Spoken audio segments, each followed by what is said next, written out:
Hey guys, this is Cross Claim. I'm Luke. I'm Mike. And we're here to bring you the next video.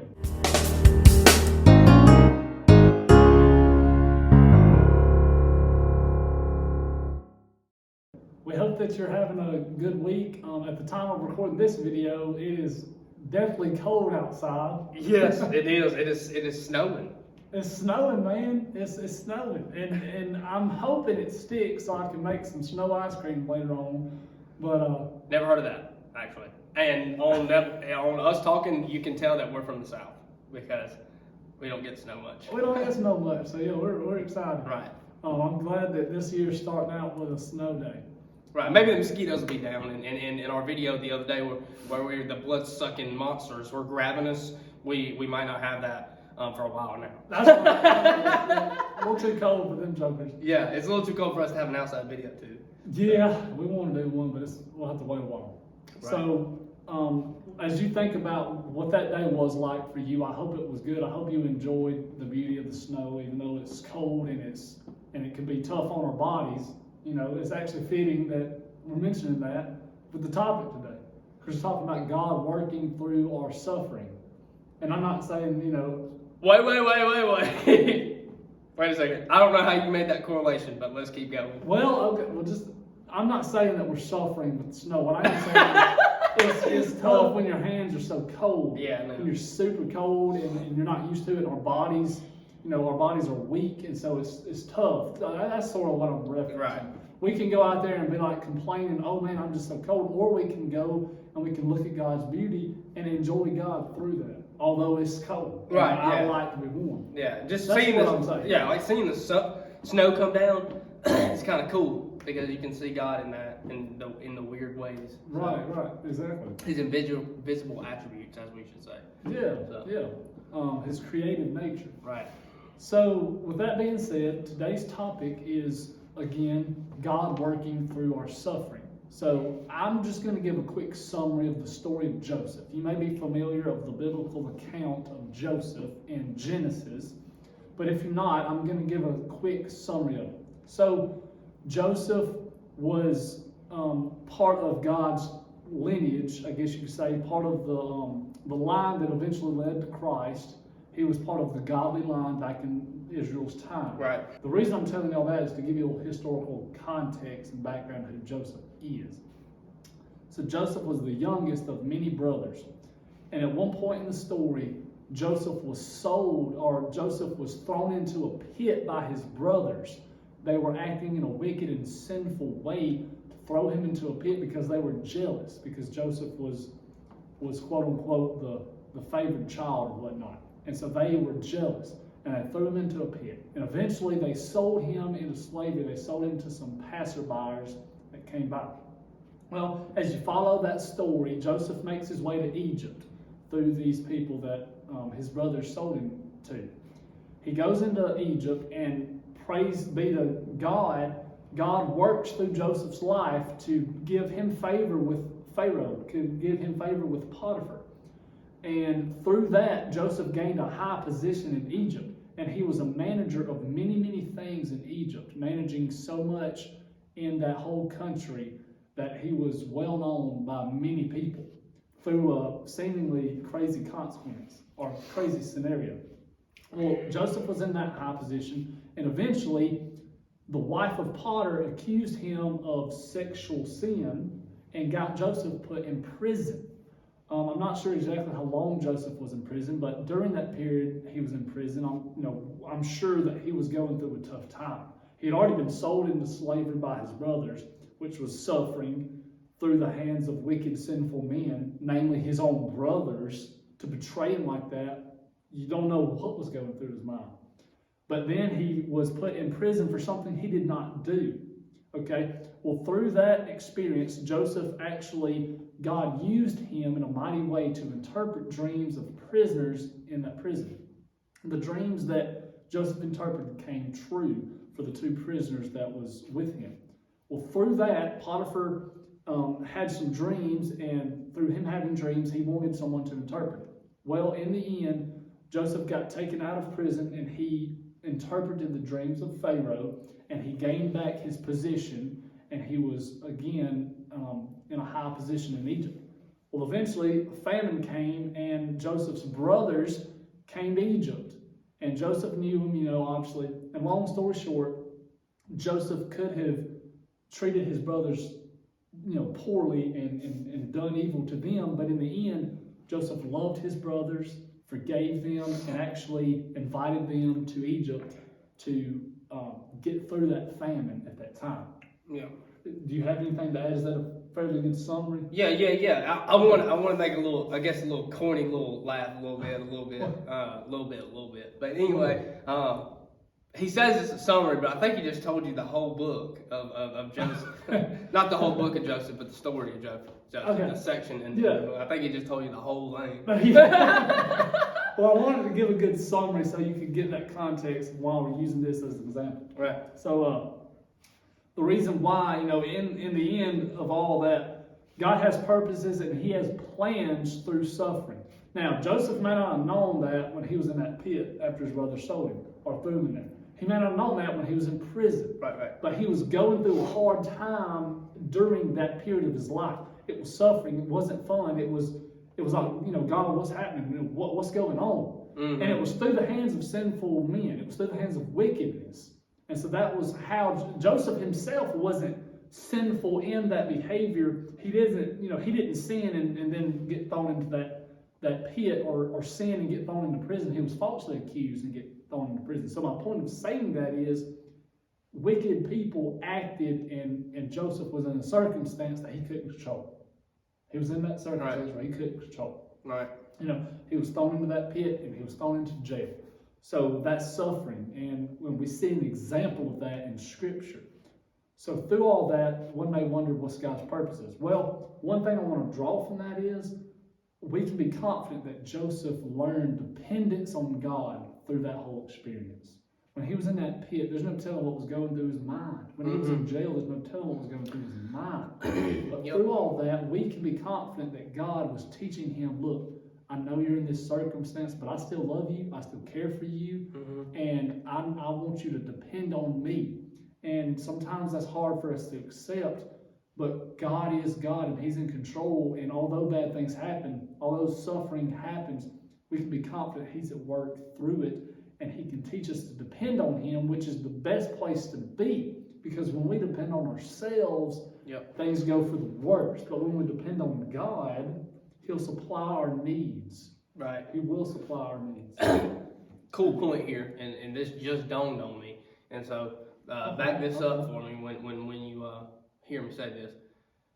Some could say that if God would allow Joseph just to have all that stuff right off the bat, he wouldn't be as dependent on God as he was going through those sufferings. So that kind of, because when you said that the sufferings that he was going through helped him learn dependence on God and humbled himself knowing he couldn't do it by himself. That's good, because and not saying, and that can't be interpreted of, well, if I humble myself, great things can happen for me. I'm going to have money. No, but just in this instance, if he would have gotten this money and this fame and this power, he would have just thought it was all him. But in that suffering, learned dependence on God and credit to God for that stuff. Exactly, because he could have depended on that wealth. Right. Joseph very well could have depended on that. He's like, I'm strong. I've got a high position in Egypt. I don't need God. Right. That's what his mind frame could have went. But he stayed faithful to God, and I think Michael's going to touch on that later. But he was looking to God through that, and in the midst of that suffering, again, he was reminded, your strength, your dependence, your faith is not based on material things. It's not based on your success. It's not based on your money. It's not based on your health. It's based on what I'm doing as God. And you've got to trust me. Right. You've got to trust me. If you're in a high position in your job and you're a manager or you're in a high position and you have a lot of money, praise be to God for that, but that's not your main purpose in life. He wants you to use that for His glory. And if you're low income, going through a lot of suffering, not healthy or whatnot, don't be discouraged and think that you're all alone. God's still there working. That's we're not promised health and wealth. We're promised the presence of God. Right. So to wrap up this story, I want to read in Genesis 41, 37 through 40 and give one more point. Now the proposal seemed good, and this context is Joseph's plan for the famine that was taking place at Egypt, which I referenced earlier, where he was interpreting a dream for Pharaoh. Now the proposal seemed good to Pharaoh and to all his servants. Then Pharaoh said to his servants, "Can we find a man like this in whom is a divine spirit?" So Pharaoh said to Joseph, "Since God has informed you of all this, there is no one so discerning and wise as you are. You shall be over my house, and according to your command, all my people shall do homage. Only in the throne I will be greater than you." So, what I'm saying there is, even in the midst of the suffering and the hardship that Joseph went through, he was in that prison. And that's how the Pharaoh found out he could interpret dreams. Or that's how Pharaoh found out God could use him to interpret dreams. So, in the midst of his suffering, Joseph gave glory to God, because Pharaoh said, "Since God has informed you of all this." So Pharaoh knew that God was the one speaking through Joseph. It wasn't Joseph getting the glory. You see? Right. God got the glory, and Joseph gave God the glory through that verse 39, because we know that Pharaoh knew that God had given him that. So what I'm saying in that is even in the midst of that suffering and that hardship, God used that and ended up God getting the glory. And he worked through Joseph in that way. And that's one other way that God can get the glory through our lives, is in our suffering and in our hardship, when we trust in him and press on for him. Right. And Luke bring out some good points there. And what I'm going to go into is kind of the tail end of what he's talking about. I'm not going to stay here very long. But I think there's a couple points that I need to make that's complementary to what he's talking about. Number one, I've got 2 Bible verses, but right now I want to go off of what he's saying with Joseph. As we see that Joseph stayed righteous through it all. That's a big thing. When we're going through suffering and things are going in our life, and suffering is kind of measured by different things, okay? You have to stay, righteous through it all, because it's so easy. In the story of Joseph, he could have easily thrown in the towel. He said, God's way is not for me. If this is how it's going to be, and I'm pursuing God, and this is how it's going to be, this is not for me. I'm going to go live my sinful life, going to go ahead and get my money, and I'm going to go ahead and do what I need to do for myself. And I'm just not going to, I don't want to endure this stuff. The biggest thing is to stay righteous through it all. Endure. Run the race that is set before you. That's the big thing, and it's worth it. And there's 2 scriptures that I want to give to back what I just set up in Joseph's life. First off, in Psalms 13, I'm going to read the whole thing and kind of see in this psalm of the view of what's going on here. So in Psalms 13, he says, "How long, Lord, will you forget me forever? How long will you hide your face from me? How long will I store up anxious concerns within me? Agony in my mind every day. How long will my enemy dominate me? Consider me and answer, Lord my God. Restore brightness to my eyes, otherwise I will sleep in death. My enemy will say, I have triumphed over him, and my foes will rejoice because I am shaken. But I have trusted in your faithful love. My heart will rejoice in your deliverance. I will sing to the Lord because he has treated me generously." Wow. I just want to say, wow. Literally, he said, "How long will I store up anxious concerns within me, agony in my mind every day? How long will my enemy dominate me?" I can tell you. Luke, have you ever been there? Yeah. In so many situations, and in everybody's life, it's a different thing. It's like my enemy dominating me. And many times when we're in our job or if you're in high school still teaching to y'all a little bit, there's so many times where we're just faced with trials of maybe feeling neglected, people not liking us maybe, people not agreeing with us, feeling like we're in a small boat in a small river. It's a struggle. It's like that my enemy, he's going to defeat me. I'm tired. I'm by myself. I'm lonely and feeling in that sense. And then it's like, you know what? Wait a minute. But I have trusted in your faithful love. First, you have to know his promises and know what he promises us. And I'm going to get to that in a minute. And then he says, "I will sing to the Lord because he has treated me generously." Through that all, through his enemies, feeling like he's dominated.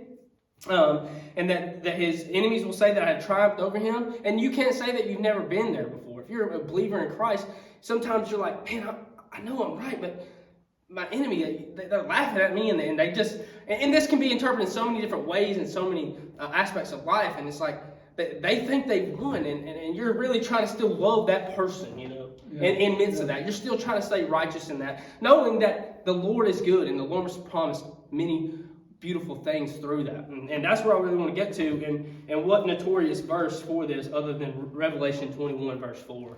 And the whole book of Revelation is written to a broken church to give them hope that the righteous will win. Jesus wins. Okay?